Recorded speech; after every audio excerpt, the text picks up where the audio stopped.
Well, good morning, and thank you for listening to WXOX 97.1 FM in Louisville, Kentucky, or perhaps you're streaming on at WXND, our sister station at 100.9. This is Artist Talk with LVA. I'm your host, Keith Waits. The show is produced by Louisville Visual Art, and our purpose is to talk to artists, and sometimes that also includes people who teach art. Today we have Janet Britt, who obtained a master's in art therapy at the University of Louisville. She first worked as an art educator at St. Francis School in Goshen, and 19 years later, she began teaching for Louisville Visual Art for us, where she has taught for the past 12 years, or maybe a little bit more. I don't know. She has taught children's fine art classes, summer camps. She's directed enrichment projects in many public schools through the TAG grant program through the Fund for the Arts. She has led art groups for children living at St. Joseph Children's Home through Open Doors, another one of our programs. And currently, she teaches kindergarten through sixth grade art classes for Holy Trinity at the Clifton campus. And this where we she's a pleasure to talk to. But the reason we have come to talk to her now is that on March 24th at our LVA Honors event, Janet will be recognized for her work as the visual art educator in that field of honors. So good morning, Janet Britt. Thank you. Good morning, Keith. So we'll start with, there's your career in a nutshell, and these sort of intros never really get into all of the things about somebody. I think, you're just filled with stories about teaching. But we'll start with this. I called you to tell you that we had selected you for this, and you are probably one of the most humble people I've ever met in my life. You almost refused it. No. Um, but so, but I think there's something at the heart of um, being uncomfortable with and being uncomfortable with being recognized as an effective teacher that speaks to the genuine connection you have with the act of teaching and with the kids you've worked with all these years. Talk to me a little bit about what has it been like? You don't ever seem to have gotten tired of it. It always seems to have been a joyful experience for you. Talk to me about what it's like teaching art. Well, I think it was always in my genes. I was the fifth of six children, and I was always drawing and making things. And it just, life was chaotic with that many siblings. And to me, I guess it was a refuge from the chaos of life. For, everyone experiences it differently.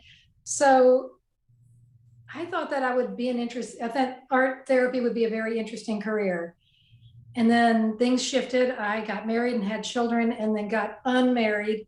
And I realized, wait a minute, I want to share the same hours with them. So the door opened at St. Francis, and I walked in, and I was scared to death, but I felt at home in the art room. And I think it's because it's in my nature to make things, to appreciate beauty, and to watch children like mix colors. To see a child, for me, mix, yellow and blue and get green is still joyful. So I thought that I would tire of it, and I waited for signs that I should get a different job, but I never got those signs. And I thought, why change it if it's working? So 19 years flew by, and I learned so much from each of my students and other great teachers that surrounded me. And it was really my family's changing needs that led me to stop, because I knew I wasn't finished in the classroom. But my husband and I have we had three 80-something-year-old moms and an aunt, and I wanted more flexibility to help with them too. So it made perfect sense to reconnect with LVA, and I've been working with them since, and I can't seem to stop. Somebody might have to drag me out of the classroom one day, but I really love Um, it. so it sounds like the at the heart of it is that a continuing sense of discovery. When you talk about seeing every time you see a kid mix those colors, right?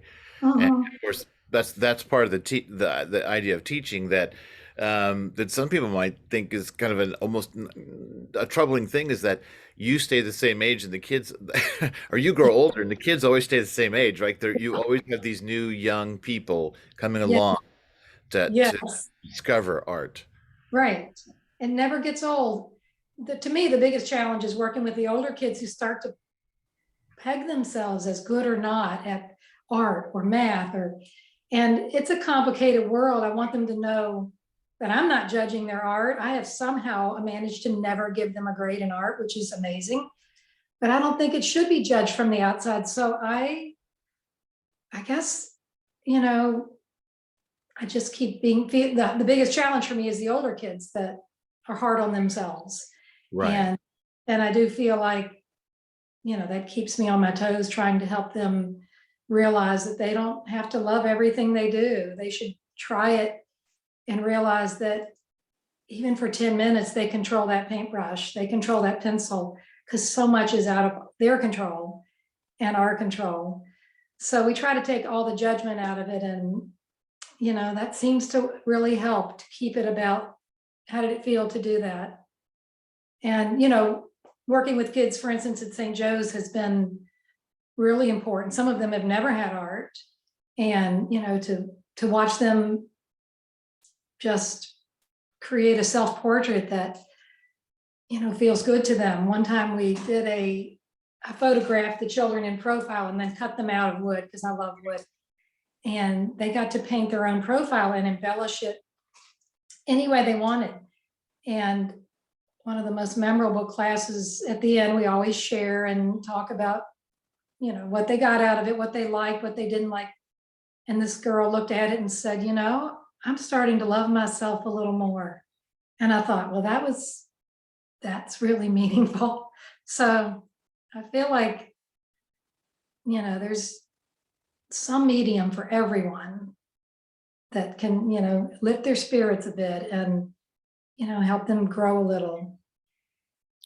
Well, you're also talking about an aspect that I find, because I'm not a teacher, but to work at LVA, of course, I'm very aware and exposed to all of the work that the kids are doing in our programs, and see it when we do exhibits and things like that. And I'm always struck by how that some of the most remarkable work comes from the younger children. And when you talk Mhm. about the people like in high school and how they start to get very self-aware, I think is the word for it, of their work.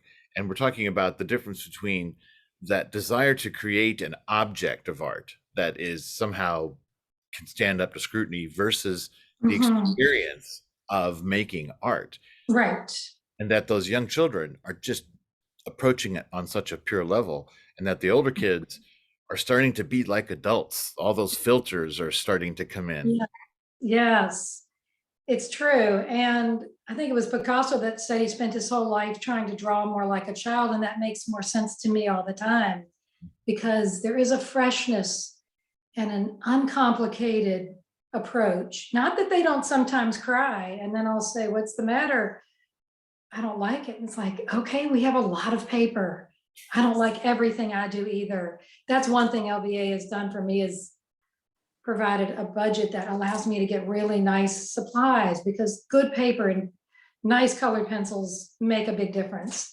And I set them up for success by having nice supplies. And that's something some have never had. So yeah, I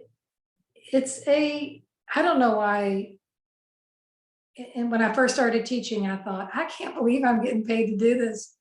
Now, teachers were staring daggers at me, but I don't know. There's this discovery that happens in every class to some of the children, not all of them. It's not all magic. We have some failures too, but the whole thing that you can't be right or wrong is really freeing. And I think that there's a lot of ways we're all evaluated in the world. And I think social media has complicated it, of course. Well, how, you trained as an art therapist, but, Mhm. but most of your professional life you've been teaching art to young people. But how do you think that foundation of art therapy training has made you a better art teacher beyond the appreciation of materials and your own sort of interest as an artist? Did you abandon art therapy? And I know you've done art therapy before, some Mhm. projects as an art therapist, but when you go into a general classroom with kids doing art, do you abandon that foundation, or do you think it's essential to your teaching in a general way? I think it's essential. but it's on a subconscious level. I guess I began to understand through the art therapy program that the need to express yourself is universal, and it's a primitive need almost. And I think I grew to understand how personal each person's artwork is, how everything we do is a bit of a self-portrait. So I'm always aware that I want them to grow and learn more about themselves while they're appreciating the beauty of the world and learning to manage great media, different media in different ways. So I think it's always in the back of my mind. I think I'm really grateful that I didn't end up working with really, really troubled children, mostly because I was very emotional during my internships. And I'm like, this is not helpful if I'm going to cry a lot. So I think the universe knew what I needed to do. And I don't think I would have been long lived in that, field. So I think it found me and I found it. And, it's been very rewarding. That's why I'm like, wait a minute, I'm already doing what I love. I can't believe I'm getting a prize on top of it, an honor. And our teachers aren't, the only way I felt good about it is I could say, I can accept this honor for all the art teachers out there that, plan and prepare and, push things sometimes too far and let it go and move on. But it's nice to share the importance of it with somebody like you and your organization that really values it too. Well, and I've seen firsthand, but besides your effectiveness as a teacher in the classroom, a commitment to the program, volunteering hours to clean and prepare the classroom for each new semester. And I know that all of our CFAC directors, Annette Cable currently, but people before like Jackie Pallison Mhm. and Yeah. and have always it's like Janet Britt has always been there for them, Oh, always willing to step up and do the little extra bits that are necessary to sort of keep the program going at the top level, I think. So to me, that makes you an obvious choice. Anybody that goes beyond the usual then should be recognized. Uh, oh, thank you. I also know you as a painter. I've seen your work as a painter, and just to take a moment to touch on that, and I don't know everything you do, but of course, because you don't, you're not somebody who's always trying to exhibit or get their work out into the public Right. eye. So, but do you paint? How much do you paint? What's your practice like? How often do you do it? Well, I'm working toward a little, maybe 5-piece show with the Louisville Anchorage Guild in April. So I'm working on some things now, and the theme is trees. I paint in oil. I love wood. So I paint on wood with oil, and then I cover it with encaustic wax, which is beeswax and damar resin. So Mhm. it's all really natural. The wood's natural. Anyway, I know this is audio, but I have a little video. If for the video segment, I'm going to show you one. So it's a painting that's probably 8 by 8 wood, and it's just a painting of a simple landscape. But there's something really organic about adding this layer of wax to the top. So for that, I need to go into my garage where I have a hot plate, and I have this block of resin and beeswax, and I melt it and I brush it on, and then the whole picture disappears and it looks like I've ruined it. And then I heat it with a heat gun, and I fuse it. That melts it and becomes translucent, so you can still see color. Anyway, for anybody who watches the video, there it is. And that's just one example, but I really love it. And I've been playing with that and merging photography. I figured out how to get my photographs on tissue paper, and I'm playing with laying that down with the wax. And then I can also draw on clapboard. So short story is I probably have ADD and I have a lot of different interests. Right now I'm painting maybe I don't know if I can 10 hours a week in between things, but I like working with wood as well. And when I finish those few pieces, I'll get back to playing with wood. Can I show you my favorite thing or tell you? Sure. Sure. Right behind me, you might see all these words. And what they are, they're people that I love. It's their handwriting cut out of real thin wood because I have a scroll saw here on in my little studio. And I just think handwriting is a dying art form. And I feel like I want to capture it before it's all gone. And so I started tracing handwriting on wood and then cutting it out and then painting it and mounting it. And I call my little business love letters, although I have no business. I really just do it for friends and family right now. But I thought there's something magic about that handwritten word that's going away as computers take over. And So these are personal messages that people gave you, yeah, right? Like notes or letters or things like yes. that. And one of them was a grandson that wrote to his mom, "You're the worst." WURST. And another one is, "You are the greatest." My niece wrote that. My dad signed, "Much love, Papa," to my daughter. And when I see it, it's an emotional connection. So I need to always practice what I preach, I think, with the kids. Like, there's some problems out there that are hard to solve. Turn Yeah. your attention to something you can manage and find a way to relieve stress with that. So that's what I did during the COVID lockdown, I think, was turn my attention more to, in this case, painting and handwriting and playing with my saw. So Do you bring those projects into the classroom at all? Do you bring your own work in to talk about with your I students? have on occasion, but I worry a little bit that the kids will think that they should be able to do what I do, and I don't want to set them up for disappointment. Um, I have cut out thousands of figures out of wood. Endangered animals was one project I did in the public schools where we talked about endangered animals, why they're endangered, and I asked each of the children to choose one from a lot of photos I had.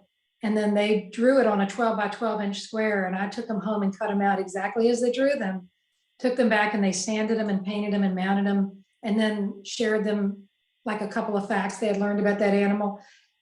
And it was just so great to see them think, for them to see for a minute, somebody thought what I did was important enough to put it on wood, and it looks really cool cut out.